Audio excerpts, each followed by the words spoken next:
Coming up on KOTA Territory News at 5:30, Rapid City area schools talks about the plans for cell phones in the classroom. Plus, after much discussion, Governor Larry Roden lays out his latest plans for a new state prison. And yet another deadly crime on East Watertown Street in Rapid City. Your news starts now. From Skyline Drive, this is KOTA Territory News at 5:30.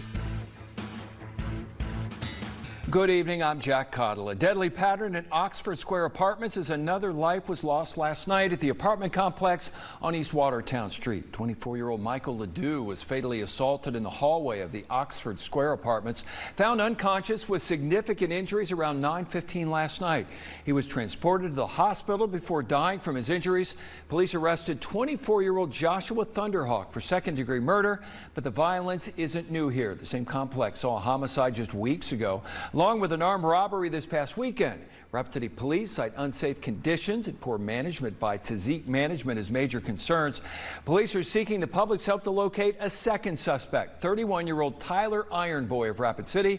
This investigation remains open, and anyone with information about the incident should contact police at 605-394-4131 or send an anonymous tip by texting the letters RCPD and the information to 847-411. Many legislative discussions have taken place on where in South Dakota to put a new men's prison. Turns out it may be making its way to the state's largest city after all. Monday, Governor Larry Roden released a full plan for the prison to be constructed at Benson Road in Sioux Falls. The plan was unanimously agreed upon by the state's prison task force. According to the plan, moving the site to Benson Road would save the state $175 million instead of building it over in Lincoln County at a cost of $825 million. In addition, the plan outlines a $125 million decrease in building costs and a 176,000 square foot adjustment in cell housing changes. Lieutenant Governor Tony Venhuizen says Benson Road is the best site for the new prison. It's close to town, it's close to the utility hookups, close to the emergency services, close for our workforce, and a piece of property that doesn't really disrupt residents or the future development of the city. With the current prison in Sioux Falls, Venhuizen says placing the new site there makes sense due to wanting to retain the current prison staff. The full plan also shows a reduction of 5,000 square feet in intake space and a reduction of $25 million in site costs. The plan will be acted on during a special session September 23rd in Pierre.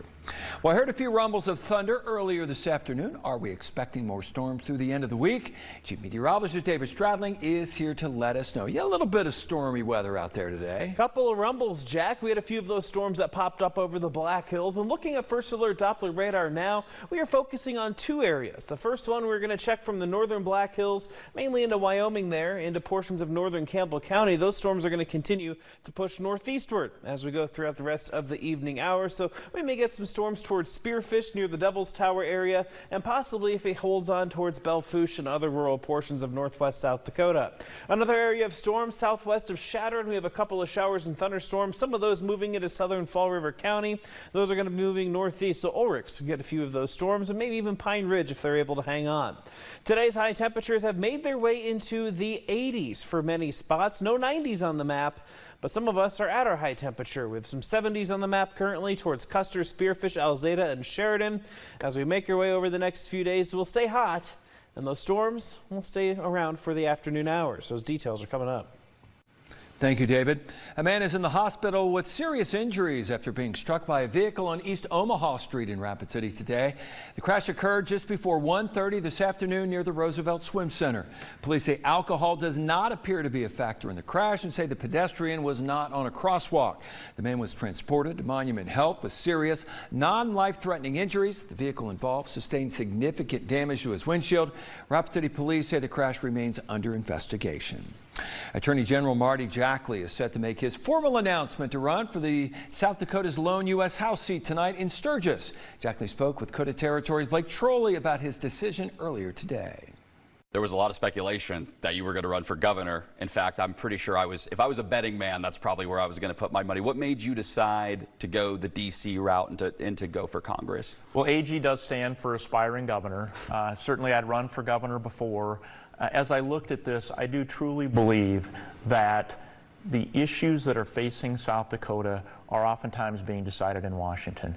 And I feel that I'm South Dakota's conservative choice to strengthen public safety, to make sure that southern border is secured, to build and maintain a strong defense, to make sure that we're doing everything we can for economic growth, to keep our kids here at home, and to hold the government accountable.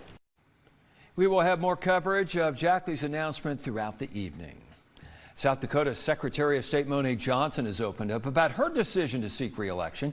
Johnson says she started a project that she would like more time to finish.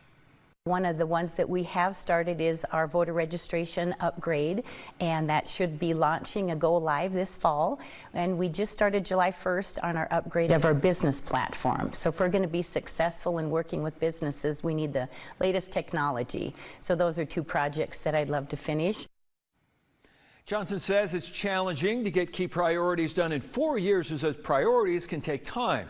Johnson spent 8 years working under previous secretaries of state before she took the lead of the office. Democratic candidate Terrence Davis is also running for the position. Davis is a former state trooper serving in both Tennessee and South Dakota. Davis's campaign website says he will fight to establish an investigative division inside the Secretary of State's office to investigate fraud activities surrounding elections. A bridge near Box Elder is getting a major upgrade. Contractors began replacing a bridge near the intersection of 151st Avenue and Highway 1416 today. This key route will close during construction with detours in place to keep traffic flowing. The upgrade is expected to last until the middle of November and will support the area's rapidly growing population and increasing travel demands. You can stay informed and plan ahead by checking the latest updates on the Pennington County Public Safety Hub map, which can be found at our website at kotatv.com. Well, there's no ringing alarm just yet, but the conversation around cell phones in Rapid City classrooms is heating up, with gubernatorial candidate and Representative Dusty Johnson saying earlier this month he plans to ban cell phones in school if he's elected South Dakota governor. Our Zeta Jones spoke to the Rapid City area school superintendent after yesterday's informal meeting regarding their current cell phone policy and has more. With school back in session, students in Rapid City are expected to keep cell phones tucked away during class. According to a release from Congressman Dusty Johnson, South Dakota is one of 17 states that do not currently have a statewide policy to limit cell phone use in classrooms, but the current expectations were discussed at Monday's Rapid City Area Schools Board Retreat. They decided that they were fine with me putting together a committee of parents, teachers, administrators, and school board members that would look at the research on cell phone usage in schools, as well as our current data, and evaluate how our current procedures are going, and then make a determination on whether we wanted to make a recommendation to the board regarding changes. I believe that we will have a district policy going into the next school year. But I don't know what that looks like at this point. If there'll be any changes or if it'll be the same as it is today. The timing is notable, though, as gubernatorial candidate Dusty Johnson saying earlier this month in a release that he is calling for a statewide ban on cell phone use during instructional time. And Thompson says it's hard to say how the ban would play out. Nebraska did a cell phone ban last year, but they left it up to school boards to decide what that looked like, as long as they were protecting instructional time. So it could be that there would be minimal change, or they might do a full outright ban and cell phones aren't allowed in schools at all, and we would need to figure out what that looked like. In the release, Johnson said he'd leave enforcement details to local school districts, but make the ban law if elected governor. Reporting in Rapid City, Zeta Jones, KOTA Territory News. It's another hazy day in KOTA Territory. When might the skies clear up? We'll let you know in your accurate first alert forecast coming up later. First, South Dakota farmers and ranchers fly to Washington, D.C. to make their voices heard. That story's next. Ranchers from across South Dakota are taking their voices to Washington, D.C. as bankruptcy soar and desperation grows. KOTA Territory's Hannah Hutter spoke with a few of them taking part in the National Farmers Union fly-in, pushing for policies impacting agriculture back home. South Dakota farmers and ranchers had their voices heard in Washington, D.C. as they sat down with policymakers during this week's event. We brought 37 people this year from South Dakota. It's a very important year because we're building a new farm bill, and we have a lot of other problems with agriculture today. Somke and other members of the Farmers Union heard from the U.S. Department of Agriculture on current events and various initiatives the department is taking on. They also met with members of Congress and administration officials to discuss policy priorities as challenges mount. We get to tell what's going on the ground in South Dakota, not just South Dakota, but nationwide. What farmers and ranchers are going through today with the change of administration and stuff, we're back here trying to reiterate our issues. Many conversations centered around the ranchers' wish for an updated farm bill. Without the farm bill, the farmers really don't have any type of a safety net other than the crops that they are raising and the prices that they have. We don't have anything protecting that. Somke says farmers are dealing with serious problems, including overproduction and losing their marketplace. We've got over 25% more bankruptcies today at this time of the year than we had last year, and it's only going to get worse. Lesmeister emphasized the importance of having farmers and ranchers from across the country meeting with policymakers. We can hire lobbyists to do this, but they don't tell our story. They just tell the story for us. When we're here telling our story, it's what makes the difference. When that question comes up, we can answer it directly. We can give them the emotional side of it. Nothing against lobbyists, but they get paid to do a job. We are the job. Tasha and Brock Bessler, West River ranchers, say people not involved in agriculture should still care about these issues. It's where your food is coming from. It impacts your communities, it impacts your children, schools. We're here to feed America. In Rapid City, Hannah Hutter, KOTA Territory News. Chief Meteorologist David Stradling says summer heat and thunderstorms are set to continue. The details are in your accurate First Alert forecast next. Now, the First Alert forecast with Chief Meteorologist David Stradling. We had a few thunder showers develop over the Black Hills today. You could hear some of the rumbles in Rapid City. At least I heard some here in studio. Right now, the storms are mainly from the northern Black Hills of Wyoming into the northeastern part of the state there, and a few into southwest South Dakota. Here's what we're looking at. A few of those storms off towards southeastern portions of Crook County, up towards the Devil's Tower area, and up into northern portions of Campbell County. These are going to continue to push northeastward into the evening hours. We also have a second line of storms near Shadron, just to the south and west, that are going to continue to track northeastward. Ulrichs, maybe even Pine Ridge, Oglala, going to be seeing some of those showers. Possibly even Edgemont too. If they hang on, they may make their way up towards Hot Springs. We'll see what happens with them. But don't be surprised to see a few showers or storms through the evening hours. Temperatures are in the 80s for many right now. 84 at Hot Springs, 71 in Custer, 79 up towards the Spearfish area, and we're 81 downtown. So about 5 degrees cooler than what it is out towards the airport. It has still been a bit hazy today, and there has been a hint of smell of smoke as we've gone throughout the day today as well, with those smoky conditions from fires burning in Canada. There is a moderate air quality for many places right now. The worst of the smoke is actually more towards central South Dakota from those fires there. We're going to continue to watch that decrease as we go throughout the night and into the day tomorrow.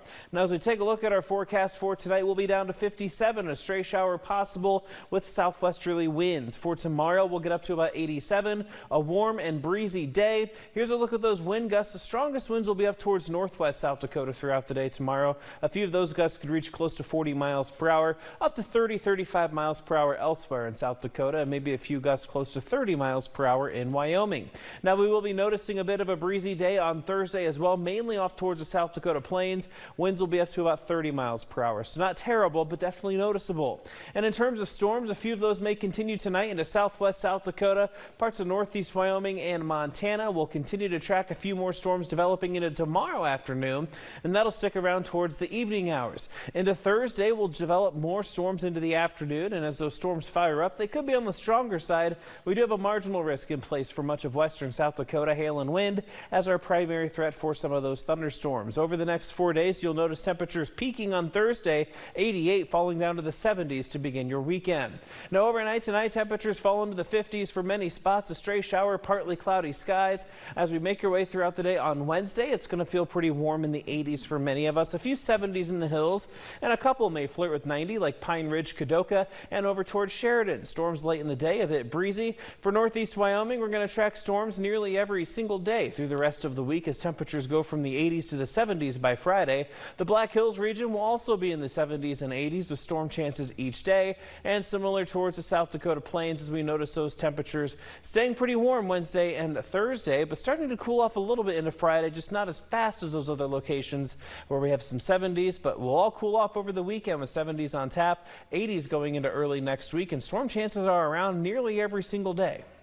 That's good because we're getting to that part in the season where my lawn is wanting some water. Yeah, but we've had a lot of that moisture all season long, which has kept it pretty green for that long. But yeah, it's starting to get brown and we're starting to need that water, so we'll get some of it over the next 7 days. I was mowing a couple times a week, but not now. Not now. All right, thank you, David. Coming up, we have some Black Hills State basketball coaching news to tell you about this evening. Plus, the Central and Stevens boys and girls soccer teams are ready to renew their rivalry this week.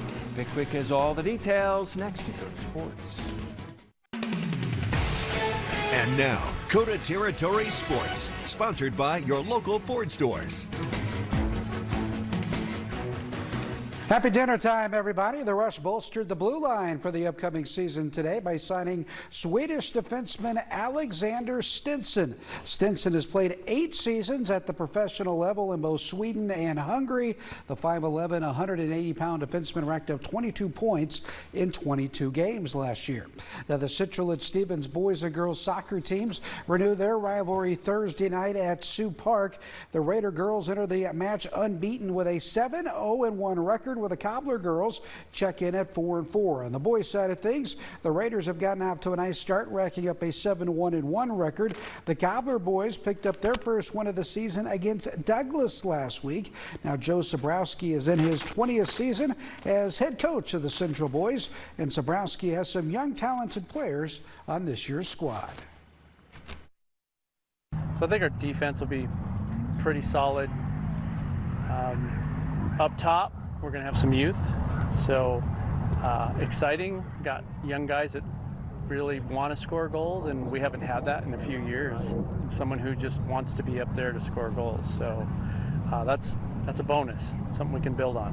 Quit playing possession, getting the ball off their feet sooner, and trusting the guys around them. A lot of times at this age, you see guys look for their buddies, and just being able to play with everybody around them and make a more complete game, better chemistry. So it'll provide better flow. Central and Stevens boys and girls soccer teams meet Thursday night at Sioux Park. Girls game at 6, boys at 8.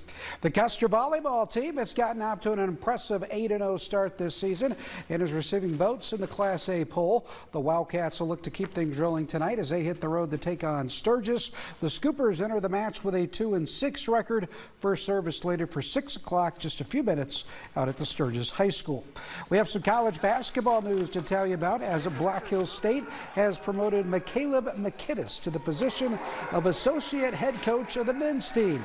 McInnes is set to enter his 4th season on the staff. Before his coaching days, McCaleb was also a player at Black Hills State. Since joining the coaching staff in 2022, the Yellow Jackets have racked up a strong 64-31 record, going 45-19 in conference play. As the team's recruiting coordinator, McInnes has helped the program land some talented players who have earned 10 All-RMAC selections. Now, women's college golf teams that wrapped up the Swan Memorial in Colorado today. CSU Pueblo finished first as a team. Chadron State landed in 8th place with South Dakota Mines 9th and Black Hills State 10th. The Hard Rockers' Kinsey Schroeder finished second individually at 1 over par. College golf season off and running, and tonight, big night for high school volleyball. I mentioned Custer playing Sturgis. Also tonight, Belfouche and St. Thomas More squaring off in a Black Hills Conference match, and I'll have highlights of that for you coming up tonight at 9 and 10 o'clock. That's going to do it for sports. We'll be right back.